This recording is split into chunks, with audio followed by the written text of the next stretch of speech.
Welcome to the podcast Creator Flow by D Creator, powered by Howdy Analytics. We've got an incredible collection of insights you sent us from radical clarity, elevating real estate professionalism, and today, well, we're going to explore those and pull out the most powerful nuggets, our mission. Cut through the noise, maybe spark some aha moments, and really equip you with the strategic mindset, to elevate your game, whether you're an agent, a broker, or honestly just curious about effective communication. Yeah, and what's really fascinating, I think, is how these sources reframe things we think we know about professionalism. They're not talking rigid rules. It's more about strategic skills, dynamic skills. We'll connect the dots, between transparency, setting boundaries, career pivots, even the nitty-gritty stuff like commission. Yeah. It all comes back to emotional intelligence and precise communication being the real currency here, working smarter. Okay, let's dive into that first big idea then. This whole transparency trap. So many agents, especially newer ones, they try so hard, to be honest, right? They think more detail is always better. But the sources are saying that can actually backfire. Big time. Leads to restlessness, client zoning out. Yeah, and that classic line, just tell me the bottom line. Exactly. Like they're drowning. Precisely. The sources really hammer this. Transparency isn't dumping, it's designing. They give these examples like the rookie revelation, the agent explaining every single fee line item. Oh, yeah. And the client's eyes just glaze over. Or the pipe problem example. Right. Where going super deep into plumbing options after inspection just confuses everyone, creates decision fatigue. And honestly, it can even create liability if the agent steps outside their expertise. Clients want clarity, not a crash course. It's really interesting how they frame it, like this Instagram illusion. Clients aren't really after an education, are they? They want the easy path, the happy ending photo. That's it. They want the result, not the messy process. So if agents deliver that simplicity, they actually come across as more competent, even if they've technically shared less upfront, which feels weird, doesn't it? How do we actually do that? What's the tactical reframe? Yeah, that's the critical question. How do you give clarity without just overwhelming people? The key seems to be layered communication. Think like 30,000-foot view first. Okay. Then maybe a 1,000-foot summary. And only go ground level if they ask for it. A really practical tip mentioned is asking clients early on, how much detail do you want me to explain versus just handle? That's smart. Puts the control in their court. Right. And you could use things like heavier reading before bed emails. Offload the detail without the pressure of an immediate discussion. And this is powerful using CRM tagging by DISC profile. Ah, DISC. Tell us a bit more about how that applies here. Sure. DISC helps you understand communication preferences. So maybe your engineer client, often a C style, actually wants all that detail. Right, they thrive on it. But your first-time buyer, maybe more of an I or S, probably needs more emotional guidance, less technical jargon. You tailor the clarity. So it's not just about what you say, but how you say it. Tailored to who's listening.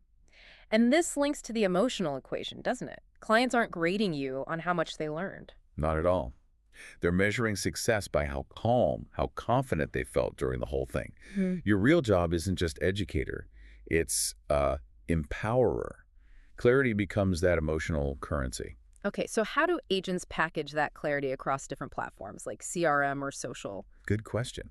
For CRM drips, maybe use teaser summaries, link to more detail if they want it. For onboarding, you could include those DISC-style intake questions, simple ones. Social media, think myth-busting reels or simple visual breakdowns. Show, don't just tell. The sources even mention meme culture, like that one. When your client says, just tell me what to do, and you got a 12-tab spreadsheet ready. Huh. Yeah, I've seen variations of that. It normalizes shifting from data dump to guidance. Exactly. It acknowledges the reality. That idea of curated clarity is huge.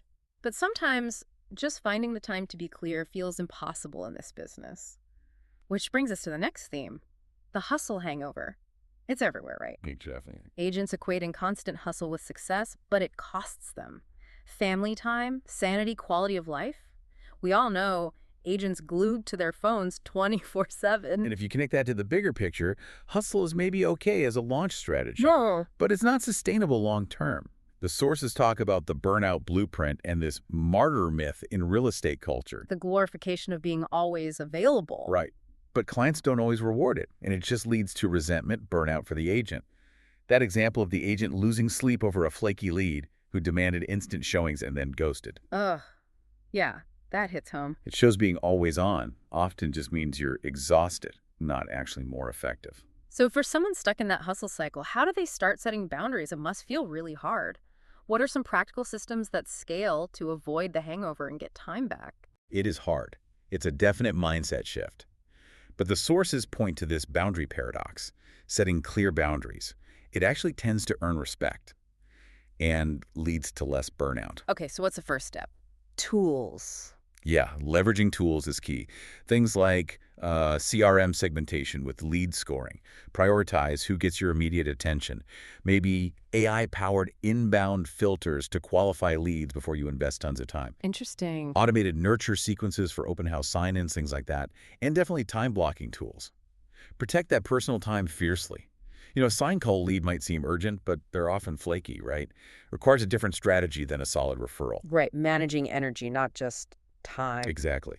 Build systems to filter the noise, and you communicate these boundaries. Use lead scores in your CRM.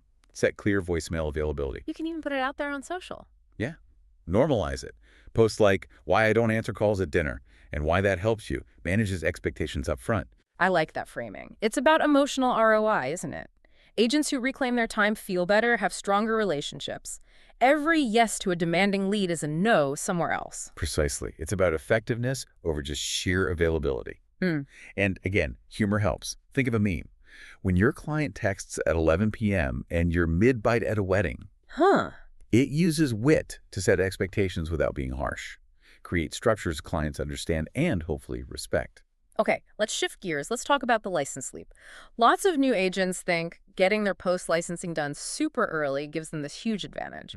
But the sources call this a post-licensing paradox. It doesn't automatically guarantee success. No, what's interesting is where the real advantage of that full broker's license lies. It's in things like better contract fluency, potentially a lower compliance burden depending on the state brokerage, Oh, okay. and often a preference from the ones who are in charge. That preference can mean better leads, more mentorship, less daily oversight. It streamlines things. So it's about leveraging the license, not just having the piece of paper. Exactly. And for career changers, there's this whole pivot psychology. Leaving a stable job, maybe restaurant management, like in one example, that's emotionally heavy. Imposter syndrome is real. Fear of starting over. Definitely. But the sources say you can reframe that pivot. It's a strategic reset. Your past career built skills. Absolutely. Resilience, service skills, whatever it was. So when making that reset, how do you choose the right brokerage? It sounds like it's way more than just the brand. Oh, it absolutely is. It's about training, support, the culture fit. Even full brokers with more autonomy still need good guidance and systems. The advice is solid. Interview brokerages like clients interview you. Ask tough questions. Mentorship, tech stack, values. Makes sense. And the tactical launch plan. Leverage that full broker status in pitches. Build your fear using past contacts. Use social proof. Hey, I've already completed post-licensing, ready to serve at full capacity. Own the narrative. Right. Share your pivot story on LinkedIn. Emphasize those transferable skills. Maybe even day one as a full broker content. Show the journey. That emotional intelligence in career transitions seems vital. Owning your story builds that trust. Totally. Your restaurant past? Yeah. That taught service, speed, handling stress. That's pure gold in real estate. Yeah, right. And you can share that knowledge. Maybe a podcast episode. What I wish I knew before leaving my career for real estate humanizes it. And of course, the meme. When you've got the license, the drive, the hustle, but still need a brokerage that doesn't ghost you. Finding the right fit is a real struggle sometimes. It normalizes that search. Okay, let's move on to buyer-broker agreements, or BBAs, the commitment conundrum. This tension, especially in luxury deals, new agents follow the rules, maybe without the emotional framing. And clients, especially high net worth ones, they can really resist signing early. That example of the nuclear engineer showing up but refusing to sign. Yeah, that perfectly captures the psychology of hesitation. Why do buyers resist? Fear of being locked in, maybe mistrust of a newer agent, or they just don't see the value proposition clearly yet. High-income clients often value control and want that face-to-face rapport before committing on paper. And sending it digitally first is a mistake. Often, yes. The sources call it a digital misstep. Sending it cold electronically without talking about it first feels like an ambush. Compliance without context feels transactional. Okay, so faced with that hesitation, what's the tactical recovery plan? Seems like empathy and clarity are key. Absolutely. Reframe the BBA. It's not a trap. It's mutual protection. The sources suggest maybe offering short-term versions or property-specific ones. Reduces that perceived risk. Smart. Less commitment up front. Right. And always pair the digital doc with a live conversation. Walk them through it. Use scripts like, let's walk through this together so you feel confident, not necessarily committed just yet. I like that. Gentle pressure. Or ask directly, what specific concerns do you have about the agreement? Open the door.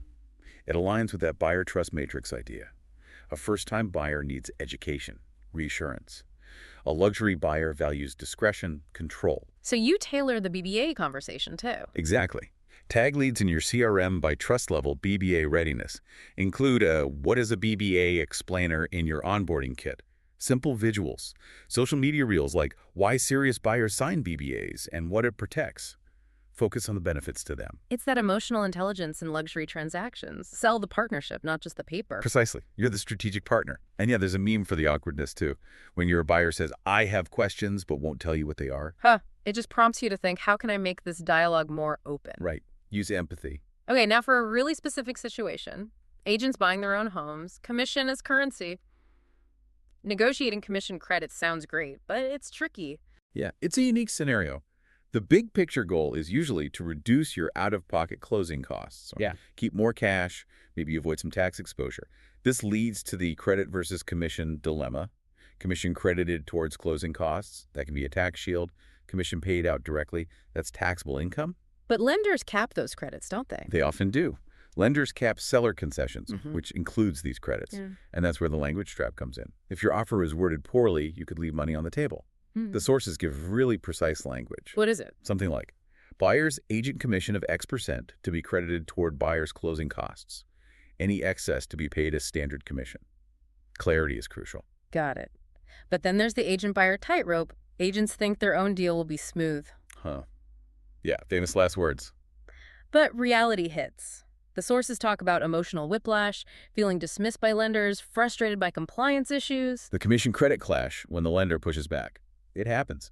So how do agents handle their own deal when this happens? It raises that important question, rather. How do you navigate this? The advice is a tactical recovery blueprint. Get a letter from your broker up front, confirming your status and the commission structure. Proactive. Definitely. Have a call with the lender before the offer to clarify how they handle these credits, what their caps are, and use that precise offer language, maybe framed with compliance in mind. And emotionally. Emotional intelligence in self-deals means treat it like a client's deal. Document everything. Talk to your broker. Stay calm, stay clear. Even seasoned agents need backup sometimes. So you package this strategy for yourself, essentially. All right. Offer letters need that specific language. Lender-approved phrasing, broker verification. You could even do social posts, carefully, with disclaimers. Agent hacks for buying your own home, or what agents wished lenders understood about commission credits. It's such a complex dance. I can definitely picture the meme for this. Oh, for sure. When you're the buyer, the agent, and the commission, check, but still need lender approval. Huh. Perfect. Okay. Captures the layers. Exactly. It shows other agents, hey, you're not alone in this weird situation. Okay, finally, let's talk agent-to-agent communication. The text versus talk tension. The sources kick off with that great example. Agent boarding a plane texts the buyer's agent, Yeah. who then refuses to text back, insists on calling, and then tries to float a verbal offer, while the first agent is literally trying to take off. So much flight friction. And it highlights how often urgency without substance is just noise. And that verbal offer trap is a big one. Verbal offers often signal low commitment from the buyer, maybe indecision, or just agent inexperience. Most brokers hate them. Strongly discourage them. Lack of enforceability, huge risk of miscommunication. The tactical move is always requested in writing, with proof of funds. Just a clear professional response. Thanks for the update. Please submit that in writing with proof of funds so I can present it properly. It's a clear etiquette breakdown when agents ignore availability or demand calls for simple things. Totally. Ignoring travel status. Demanding calls. It's a boundary breach. Text gives you documentation, timestamps. It's often neutral. Phone calls are better for nuance, maybe complex stuff. Right. So what's the tactical communication framework to navigate this gracefully? Yeah, how do you handle it? The sources suggest using auto-reply text when you're traveling or off hours. Have broker-approved scripts ready for refusing verbal offers politely. Always have an offer submission checklist, written contract, proof of funds, buyer ID. Standard stuff, but stick to it. It comes back to emotional intelligence again, doesn't it? Even with other agents. Absolutely. Emotional intelligence and agent interactions. Agents who respect time, respect tone, they build trust, build their reputation. That's your brand equity. Sometimes just asking, is this urgent or can it wait until you're available, saves a relationship. Using the right tool for the job. Exactly. The communication matrix idea? Oh. Offer logistics. Text or email is usually fine, preferred even. Conflict resolution, complex negotiation. Okay, pick up the phone. Just don't let someone else's perceived urgency override your professionalism. And how do you package that professionalism across platforms? Voicemail. Mm. Include travel status, alternate contact. Social media reels. Why verbal offers waste time and how to handle them. Share best practices. And the meme to capture the absurdity. Oh, easily. When the buyer's agent insists on calling, just to ask if $10 K off is okay. Ah, yes. Sums it up perfectly. Normalizes the absurdity with humor, reinforces clarity. Wow, what an incredible exploration today. We really went through the nuances of radical clarity. And the core takeaway, it seems so simple but profound. Radical clarity beats raw hustle every time. It's about delivering smarter, guiding with real intention, being effective, like not just being busy or always on. Indeed. And remember those themes weaving through it all. Transparency needs curation, not dumping. Boundaries are strategic. They're not selfish. Your license is leverage. Commission credits need precision. BBAs need emotional timing. And that agent-to-agent etiquette, that is your brand equity. Every single interaction is a chance to build trust, show your value. You're selling clarity, confidence, and ultimately control for your clients. So as you go about your day, maybe think about this. Which piece of radical clarity are you going to implement first? How will you maybe redefine your professional boundaries, not just for clients, but for yourself, to boost your effectiveness and elevate your brand? We are really grateful you joined us for this exploration into what makes a real estate professional truly shine. Until next time, keep learning, keep growing, and keep creating that clarity.